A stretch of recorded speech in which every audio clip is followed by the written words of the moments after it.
नमस्कार दोस्तों, मैं हूं पंडित सौम्य शर्मा और स्वागत करता हूं आप सभी का अपने YouTube चैनल पर। दोस्तों, आज हम चर्चा करेंगे सप्तऋषि गोत्र के विषय में और हम आपको ये बताएंगे कि सप्तऋषि गोत्र की विशेषता क्या है। दोस्तों, जो सप्तऋषि हैं उनकी एक विशेषता है, तो इस विशेषता को जानने के लिए ही बने रहें हमारे साथ में।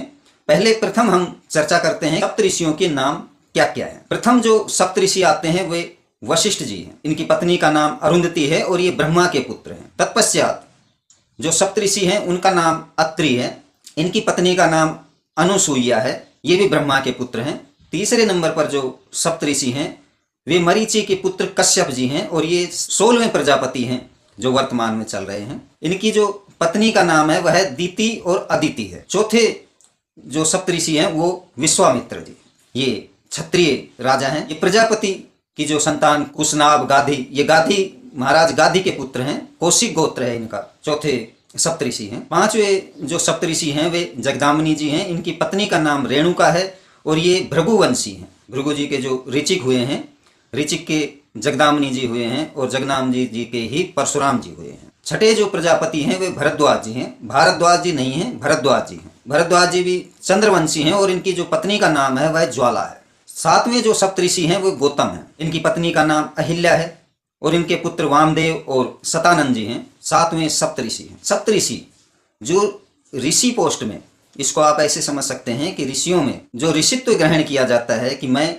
ऋषि बन गया हूँ, तो ऋषि जन्मकालिक भी होते हैं। तत्पश्चात गृहस्थ आश्रम धारण करके तब भी ऋषित्व ग्रहण किया जाता है। राजा महाराजा जो होते थे वह राजकाज करके और तब ऋषित्व ग्रहण करते थे। राज को त्याग देते थे, अपने पुत्र को राजगद्दी पर बैठा देते थे और तब उस परम पिता परमात्मा का श्रवण करते थे, तपस्याएं आरंभ करते थे।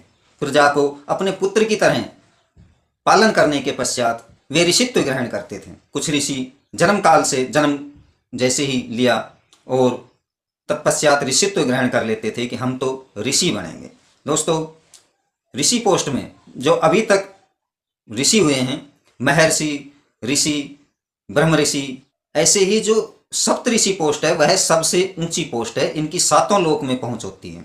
और जो मैं बता रहा हूं कि सप्तऋषियों की सबसे बड़ी विशेषता, जो इनकी सबसे बड़ी खासियत होती है वह यह होती है कि ये सप्तऋषि गृहस्थ आश्रम को भोगे हुए होते हैं। इसीलिए ही गृहस्थ आश्रम को सबसे श्रेष्ठ आश्रम बताया गया है। सभी सप्तऋषियों ने ब्रह्म विवाह पद्धति से विवाह किया है। अपने गृहस्थ आश्रम को जो हमारे वेद पुराण हैं उनके अनुसार, जो हमारी सनातन संस्कृति है उसके अनुसार अपने गृहस्थ आश्रम को निभाते हुए और तब यह ऋषित्व ग्रहण किया है। और इन सप्तऋषियों की ही संतानें भारतवर्ष, मैं तो ये कहूँगा कि पूरी पृथ्वी पर मौजूद हैं, चल रही हैं। ये जानकारी सप्तऋषियों के विषय में थी। यदि आपको अन्य कोई सप्तऋषि संबंधित जानकारी चाहिए तो हमें कमेंट करें, लाइक करें, सब्सक्राइब करें। नमस्कार दोस्तों।